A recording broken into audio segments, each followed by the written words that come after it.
Welcome to Inspire and Lead. ഇന്ന് നമ്മൾ ഒരു വെറൈറ്റി ആൻഡ് ഡിഫറെൻറ്റ് റെസിപ്പി ആയിട്ടാണ് വന്നേക്കുന്നത്. അതായത് മുൾഗ് സാഗ്വാല. ഞാനിവിടെ യൂസ് ചെയ്യുന്ന എൻ്റെ ഗാർഡനിൽ നിന്ന് ഫ്രഷ് റെഡ് സ്പിനച്ച്, ഗ്രീൻ സ്പിനച്ചും വേണമെങ്കിലും യൂസ് ചെയ്യാം. പിന്നെ ചിക്കന് ബോൺലെസ് ചിക്കനാണ് ഇവിടെ എടുത്തേക്കുന്നത്. പിന്നെ വെജിറ്റേറിയൻ ആയിട്ട് ഈ ഡിഷ് ചെയ്യണമെന്നുണ്ടെങ്കിൽ ചിക്കന് പകരം നിങ്ങൾക്ക് ടോഫുവോ പനീറോ പൊട്ടാറ്റോസോ യൂസ് ചെയ്യാവുന്ന. ബാക്കി മസാലയും ഇൻഗ്രീഡിയൻസും ഒക്കെ സെയിം ആയിട്ട് എടുത്താൽ മതി. അപ്പം ഗാർഡൻ ഫ്രഷ് മുൾഗ് സാഗ്വാല എങ്ങനെ ഉണ്ടാക്കാമെന്ന് നമുക്ക് നോക്കാം. ഒരു ഹോട്ട് പാനിൽ അല്പം എണ്ണ ഒഴിച്ച് കൊടുക്കാം. എണ്ണ ചൂടാകുമ്പോൾ കുറച്ച് വറ്റൽമുളകും നെക്സ്റ്റ് നമുക്ക് ക്രഷ് ചെയ്ത് സ്പൈസസ് ഇടാം.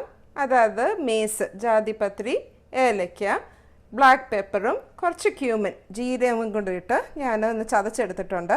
അത് നമുക്ക് ഇട്ട് കൊടുക്കാം.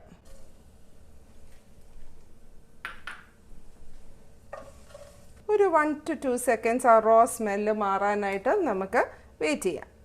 ഇനി നമുക്ക് ജിഞ്ചർ ഗാർലിക് പേസ്റ്റ് ഇട്ട് കൊടുക്കാം. ഞാനിതൊരു 2 ടേബിൾ സ്പൂൺ ജിഞ്ചർ ഗാർലിക് പേസ്റ്റാണ് ഇടുന്നത്.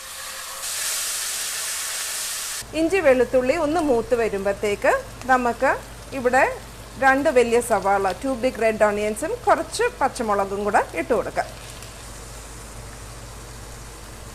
ഒരുപാട് നേരമൊന്നും ഉള്ളി മൂക്കാനായിട്ട് വെക്കണ്ട, കാരണം നമ്മൾ ചിക്കൻ ഇതിനകത്തിട്ട് വേവിക്കുന്നുണ്ട്. സോ നെക്സ്റ്റ് നമുക്ക് ഇച്ചിരി ഡൈസ് ചെയ്ത് ടൊമാറ്റോസ് ഇട്ട് കൊടുക്കാം. ഞാനിവിടെ 2 ടൊമാറ്റോസാണ് എടുത്തേക്കുന്നത്. അല്പം മഞ്ഞളും ഇനി ആവശ്യത്തിന് ഇച്ചിരി ഉപ്പും നന്നായിട്ട് മിക്സ് ചെയ്തിട്ട് നമുക്ക് ബോൺലെസ് ചിക്കൻ ഇട്ട് കൊടുക്കാം.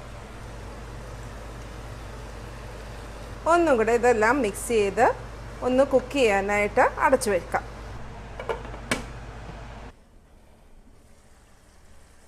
ഇവിടെ ചിക്കൻ കുക്കായിട്ടുണ്ട്. ഇത് കണ്ട് ചിക്കനിൽ തന്നെ ഇച്ചിരി വെള്ളം ഇറങ്ങി വന്നിട്ടുണ്ട്. അത്രയും വെള്ളം നമുക്ക് മതി. വേറെ വെള്ളം ഒന്നും നമ്മൾ ആഡ് ചെയ്തിട്ടില്ല. ചിക്കൻ കുക്ക് ചെയ്ത് കഴിയുമ്പോൾ നമുക്ക് സ്പിനച്ച് ഇട്ട് കൊടുക്കാം. ഇപ്പം ഇത് പ്രൊപ്പോർഷൻ എന്ന് പറഞ്ഞാൽ സ്പിനച്ച് ചിക്കനേക്കാട്ടിലും കൂടുതൽ നിൽക്കണം. സ്പിനച്ച് ആയതുകൊണ്ട് പെട്ടെന്ന് കുക്കാവും. നമുക്ക് സ്പിനച്ച് കുക്ക് ചെയ്യാനായിട്ടുണ്ട് സമയം കൊടുക്കാം. പെട്ടെന്ന് തന്നെ സ്പിനച്ച് കുക്കായി വരും. ഇതിൻ്റെ കളറ് മാറുന്നത് കണ്ടോ?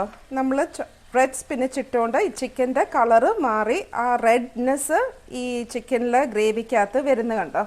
ഇപ്പം നേരത്തെ ഒരു യെല്ലോയിഷ് ടർമറിക്കിൻ്റെ കളറ് മാറി ഇപ്പോൾ ഒരു റെഡ് ഗ്രേവി ആയിട്ടാണ് ഇത് വരുന്നത്. നമുക്ക് കഴിഞ്ഞു. തീ ഓഫ് ചെയ്യുക, എന്നിട്ട് സെർവ് ചെയ്യുക. അങ്ങനെ നമ്മുടെ ഗാർഡൻ ഫ്രഷ് മുർഗ് സാഗ്വാല ഇവിടെ റെഡി ആയിട്ടുണ്ട്. നമ്മളിവിടെ ഈ റെസിപ്പി ചെയ്യാനായിട്ട് റെഡ് സ്പിനച്ച് എടുത്തേക്കുന്നത്. നിങ്ങൾക്ക് റെഡ് സ്പിനച്ച് ഇല്ലെങ്കിൽ ഗ്രീൻ സ്പിനച്ച് ഇട്ടും ചെയ്യാം. ചിക്കൻ കഴിക്കാത്തവർ ടോഫുവോ പനീറോ പൊട്ടാറ്റോസ് യൂസ് ചെയ്ത് ഈ സെയിം റെസിപ്പി ഫോളോ ചെയ്താൽ മതി. പിന്നെ പിള്ളേർ വീട്ടിലുണ്ടെങ്കിൽ അവരെ ഏറ്റവും എളുപ്പമായിട്ട് ലീഫി വെജിറ്റബിൾസ് കഴിപ്പിക്കാനായിട്ടൊരു ട്രിക്കുവാണ്. അപ്പം എല്ലാവരും ഈ റെസിപ്പി ട്രൈ ഔട്ട് ചെയ്യണം.